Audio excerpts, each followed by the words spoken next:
right, everyone.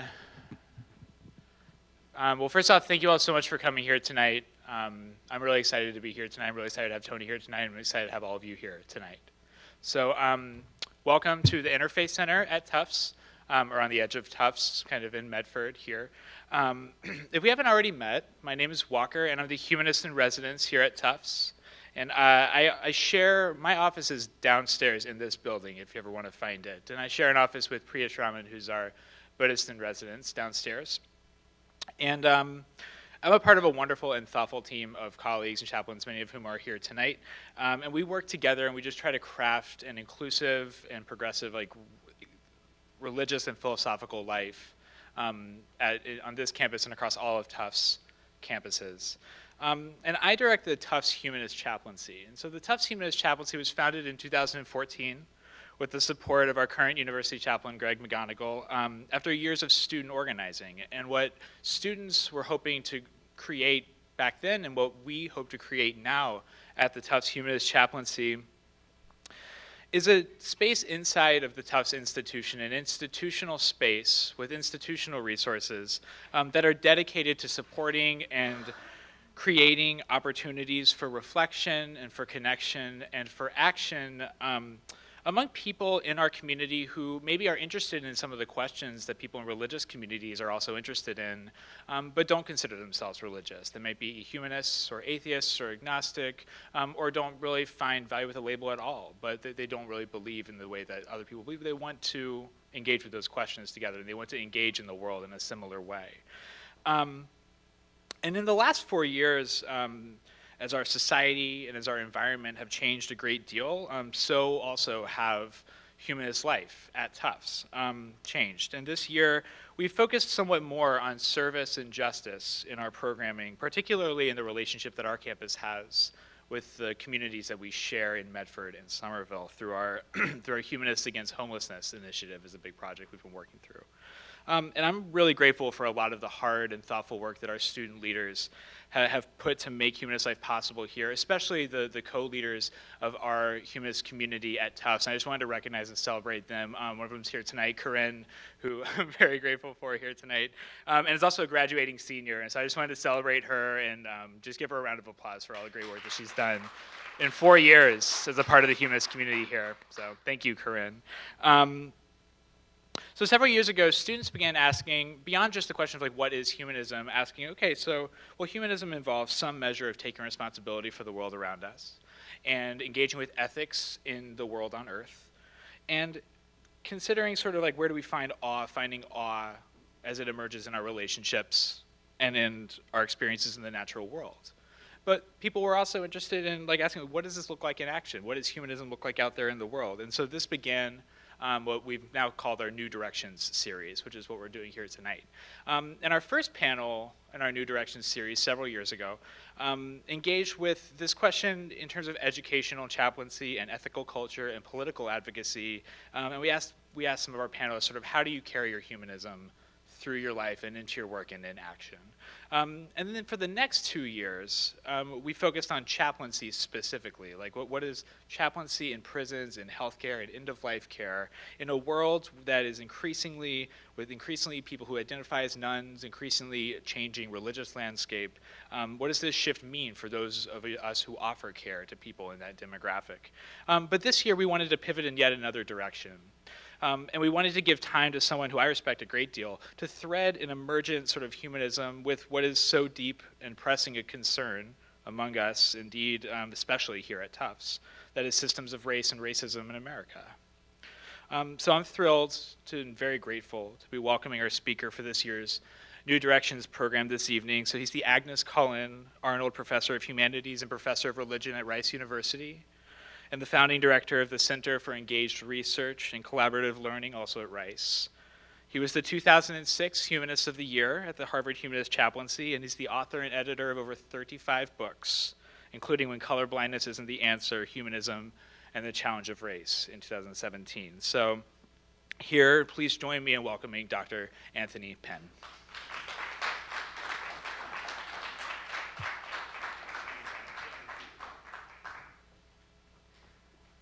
Hello.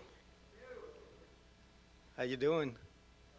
Well, thanks for the invitation, Walker. I'm delighted to spend a little time with you. I was delighted to hear from you, and I'm looking forward to chatting with all of you. I actually have a formal paper. It's there, but I don't really feel like reading it. I think dialogue is better than a monologue. And so what I'd like to do is just spend 20 minutes or so sharing some thoughts with you, and then after that, we'll chat for the remainder of our time. How does that sound? All right. So let me give you just a bit of context for my remarks. I wasn't always a humanist. I grew up in the African Methodist Episcopal Church. As some of you might know, it's the oldest black denomination in the country. And my church in Buffalo, New York, was a somewhat progressive church with respect to issues of race, but rather conservative with respect to everything else.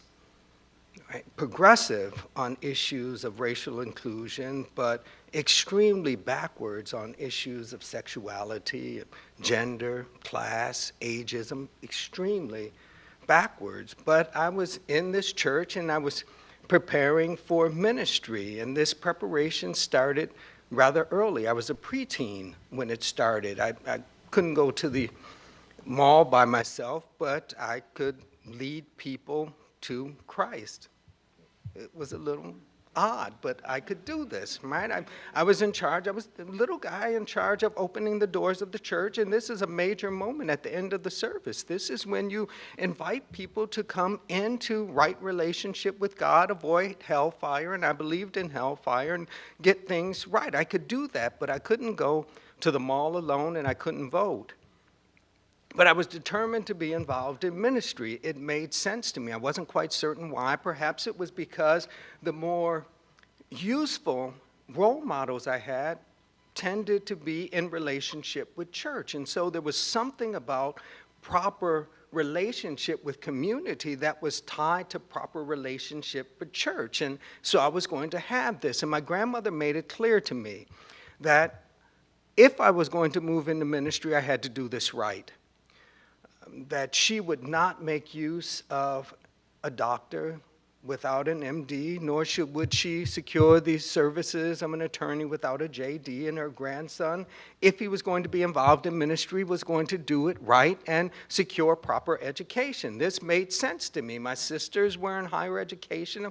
Of course, my grandparents had college degrees. Of course I was going to do this. And it just so happened, as I was preparing for college, the pastor of my church in Buffalo was reassigned to a rather large and impressive church in Brooklyn, New York, in Bedford-Stuyvesant, not Bedford-Stuyvesant 2018, Bedford-Stuyvesant 1982.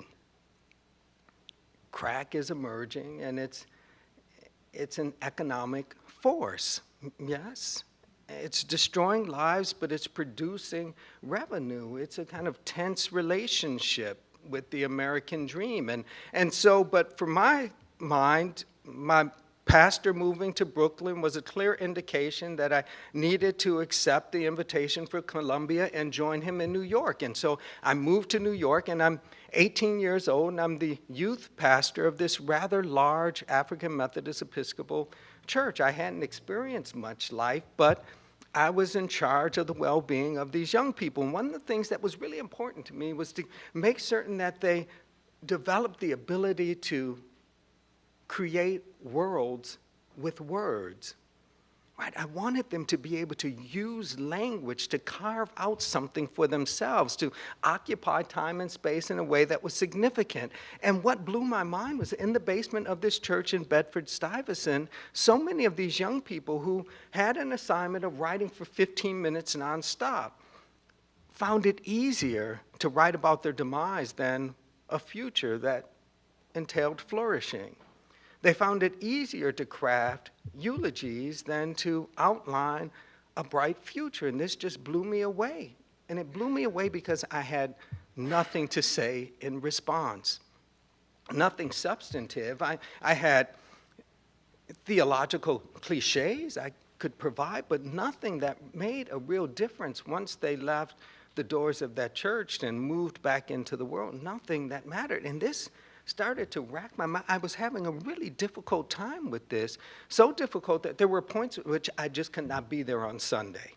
I had responsibilities, but I could not be there on Sunday. So I'd leave my dorm, and I'd go to the train, the one, headed downtown to Manhattan, and I'd let a train go by, and I'd wait and let another go by, and perhaps a third, depending on the timing, and I'd finally make my connection and wait for the A train to take me into Brooklyn. I'd let one go by, and I'd look at the watch, maybe another one, and the goal was to get to church late enough that I could justifiably not be in the pulpit. It was just too difficult, that there was a significant disconnect between what I was encountering in the world and what I was obligated to say within the context of that Christian community. It was just too much. And if I let enough time go by, I could reach church and at the end of service tell the pastor, Doc, I'm sorry, it was the train. And nobody's going to argue about the train in New York, the train. And I was still interested in ministry, but my sense of ministry was shifting because my understanding, my theological understanding was shifting. I was moving away from a God who breaks into human history and makes things happen to a God that was better understood as this still, small voice attempting to persuade us toward the good. And my models for ministry were shifting. I developed a deep, deep appreciation for Adam Clayton Powell Jr., for whom the church was an invitation, an opportunity. But he really wasn't concerned with the number of people who came to Christ. He was concerned with the number of businesses in Harlem that hired black people. And this made sense to me. It was a version of the social gospel that made sense to me, and I held on to this. But I knew seminary, I could not stay in New York. I had to leave because the people in the church needed me to have answers, not good questions. And I didn't have answers. And I couldn't preach what gave them comfort. So I had to leave, and I decided I would go somewhere where ministry really didn't matter much. So I packed up my stuff and I moved to Cambridge, Massachusetts, Harvard Divinity School, where ministry really didn't matter much. I was not going to have to answer those sorts of questions. I'd have to do field education, okay, whatever. But I wouldn't have to wrestle with those same questions. I did field education at a church in Roxbury. And I encountered similar situations. We were literally losing children because they had on the wrong color. Or kids who would not venture outside of a set neighborhood because that was a rival gang. Right? They had an easier time imagining death than imagining a future. And when I tried to tell them otherwise, I just sounded like a fool to them. Right? Out of touch with their reality because their friends were dying. And it reached a point for me where I had to make a decision. I could be a guardian of the tradition, or I could break from the tradition and be concerned with people. And I was willing to be a lot of things, but I was not going to be a hypocrite. So I contacted the pastor of the church, and I contacted my bishop and surrendered ordination and left. So I knew what I wasn't. I wasn't a Christian any longer, and I really wasn't a theist any longer, but I didn't have another way of naming this until I had conversations with a couple of people who were in the Unitarian Universalist Association, including William R. Jones. I read his book, Is God a White Racist? And this book just blew me away. I had a conversation with him in Boston and realized after that conversation I was a humanist. Still interested in religion because it was a cultural force that had moved people through the course of history. It was a cultural force with tremendous impact, and I needed to understand that. But now I needed to understand it from the outside as a humanist, not as a theist. And for me, this meant rethinking all of these categories. And so the PhD was still exciting to me. I didn't need to leave that process. I would just value the questions as opposed to assuming I had to have answers. Just really, really good questions that prompted other really good questions. So eventually I got the degree and I moved on to the first job at Macalester College, and I was concerned with trying to understand the nature and meaning of humanism. That was just an important part of my work, trying to understand that and trying to understand it in a way that troubled some of the assumptions regarding the Enlightenment. Right? That I understood there were certain populations that were the underbelly of that experiment. And in addition, these folks who were part of the underbelly of this experiment were also humanists, that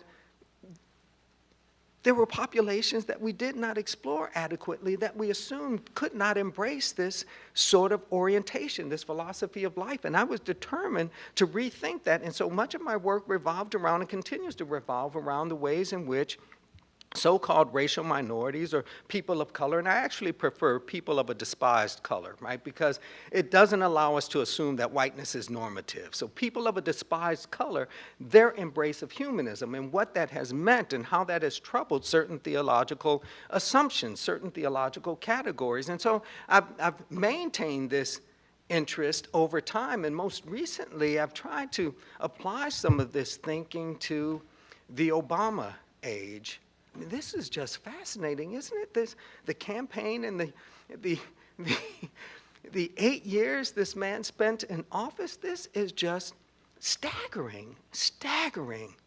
Staggering because of its great potential, but also the ways in which it pointed to the tenacious logic that undergirds disregard. And it's with great regret that I tell you, a book written in 1903, The Souls of Black Folk, is still relevant. Isn't that sad? It's still so very relevant. W.E.B. Du Bois writes this book, reflecting on Reconstruction, the failure of Reconstruction, and the continued brutalization of African Americans. And in that book, he raises a concern. Problem of the 20th century is the problem of the color line. And we fixated on that color line and the double consciousness, but for the sake of trying to understand how humanism fits within that age of Obama, I'd like us to expand it just a bit. So Du Bois does talk in terms of the Negro problem, and he wrestles with the Negro problem in terms of economic opportunity, in terms of religiosity, in terms of education, in terms of political opportunity, right? He wrestles with this in terms of soul, and by that he seems to mean the particular genius of a people. He wrestles with these, and in this book, each effort to resolve the Negro problem results in failure. It doesn't work. But it seems to me that if you think in terms of Obama and you think in terms of what Obama has offered, Obama has been fixated on the Negro problem.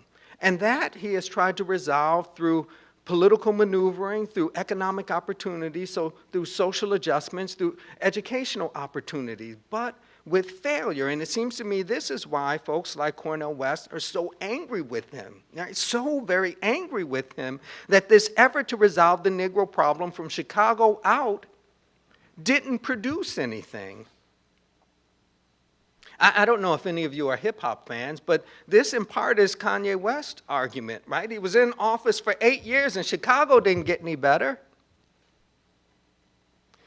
Obama fixated on the Negro problem, trying to resolve that in connection to his own sense of religiosity, which is a kind of robust and mature notion of the social gospel. Right? This is his mode of religiosity, and this is what puts him in opposition to Jeremiah Wright, who understands the failures of the social gospel and moves in the direction of a much more aggressive theological stance. The most aggressive dimensions of black theology as articulated by James Cone. He is trying to resolve the Negro problem within the framework of a somewhat traditional religious orientation. The Negro problem, that is important to Du Bois, but we fail to recognize that everything is doubled for Du Bois. He learns well from William James. Everything is doubled for him. And so he talks in terms of the Negro problem, but he also, early in the text, raises another concern that undergirds the mood of that moment. And he offers it in terms of a question. How does it feel to be a problem? And so on one hand, he offers the Negro problem that, again, is understood in terms of material opportunities and material success, has to do with the arrangements of human history. But then he offers another. How does it feel to be a problem? That repositions the issue and gives it a kind of affective and psychological, a kind of ontological and existential dimension. And this isn't resolved through how much stuff you can buy or where you can live or what kind of car you can drive or can you afford to buy the hamburger in the restaurant. It has to do with one's very being out of place. How does it feel to be a problem? And I'm convinced this is where Black Lives Matter moves away from what Obama offers us. Obama is concerned with the Negro problem framed and articulated through the social gospel. Black Lives Matter is concerned with how does it feel to be a problem? And so I would argue that there are ramifications with each of these positions. And so for Black Lives Matter, they're less concerned with outcomes, right? Obama, buying what the civil rights movement offers, is concerned with outcomes. The arc of the moral universe is long, but it bends towards justice, right? Oh, we shall overcome someday, as the folks sang, right? There's an understanding that what we do, if done well and done with a kind of tenacious drive, will produce outcomes. Obama says this in a speech to folks at Morehouse College. Work hard, be determined, have big dreams, and you can transform the world. Black Lives Matter thinks about this differently and kind of appreciates what we gain by simply repositioning the question and allowing for a certain type of discomfort. There are other dimensions of Black Lives Matter movement that moves against the kind of framework, the civil rights framework that is embedded in Obama's thinking. One, Black Lives Matter isn't simply concerned with racial disregard. They've made this clear in her story, right? You can read this online. The founders are thinking expansively. Now, it's a conversation that is prompted by Michael Brown, yeah? But it's a conversation that extends beyond this. They're concerned with racial disregard, but they're also concerned with issues of gender, class, sexuality. The list goes on and on. They are concerned with the multiple ways in which disregard functions within the context of the United States. And blackness becomes for them a way of naming it. This expansive agenda, though, doesn't fit neatly within church tradition, certainly not black church tradition. The race thing, again, yes. But whereas black churches have been progressive on issues of race, they have been a huge part of the problem with respect to issues of sexuality, gender, and class. They have given a theological justification to a kind of violent mode of disregard. And destroying these despised bodies isn't sufficient. They're also condemned to hell. Yeah? So this is ongoing. You're not on the right side of this theological issue with respect to gender and sexuality. Not only does this material life not go well for you, but eternity involves punishment. But Black Lives Matter thinks in a more expansive way. There are Christians within Black Lives Matter. There's no doubt about that. But it's a platform, it's an approach, it's a concern with that fundamental question, and that is metaphysical. It's a concern with that is open to a variety of ways of being in the world, in part because their vocabulary, the grammar, the way in which they capture the current historical moment isn't theologically driven. They understand that you can't have a robust vision of democratic possibility tied to a restrictive theological vocabulary. It just doesn't work. So they think in a much more expansive way, and there are physical signs of this expansiveness. What happens when Al Sharpton tries to speak? They're not hearing this, no. No traditional leadership. This isn't just about hierarchy, it's about a critique of a certain vocabulary and grammar that is embodied in that hierarchy. And they have said no to this. One of the things that is of fundamental importance to me with respect to Black Lives Matter is the way in which it opens us up to experimentation, because it's not outcome driven. For them, there is something to be valued in the process, regardless of what process generates. The perpetual no to injustice is for them significant, regardless of whether or not they are able to break the stranglehold of disregard. The ability to say no to it says something about our right to occupy time and space. My argument is, whereas with the civil rights movement and President Obama, you get a kind of traditional theological response, an ethic of work that is easily understood in terms of the Christ story, for example. But what you get with Black Lives Matter, it seems to me, is at least a soft form of black moralism. And by black moralism, I mean to speak to kind of deep questioning of the hypocrisy of the nation, right? A continued exposing of injustice. And I want to connect that to figures like W.E.B. Du Bois, Nella Larson, Richard Wright, and of course, Albert Camus. Right? A sense that there is a deep value in exposing the problem, that in this continued exposing of injustice is something of our humanity. And what I find most compelling about this, and most related to a humanist sensibility, is a kind of notion of perpetual rebellion, that it is just us working on this. And all we have is our effort. This is our last best option. It may not produce what we desire, but in the process of struggle, there is something of value. And so they're not lodging this in any kind of transhistorical possibility. For them, this is grounded in the workings of our human and historical moment. I tie this to Camus' reflection on Sisyphus.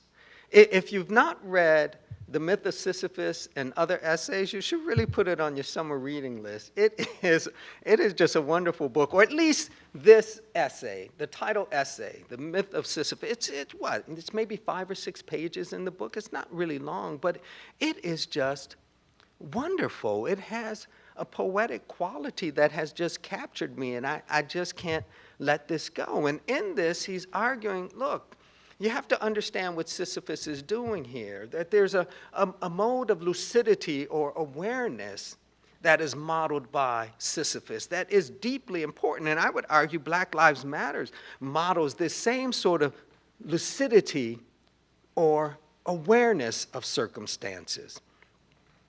And so, as you know, Sisyphus is being punished by the gods for what they consider wrongdoing. And this punishment involves the requirement to perpetually roll this boulder up the hill that comes back down. He rolls it up, it comes back down. And Camus argues it reaches a point for him, right? He's that moment when he's standing still and reflecting on his circumstances. And for Camus, the key here is Sisyphus isn't broken by the circumstances. The gods have not won.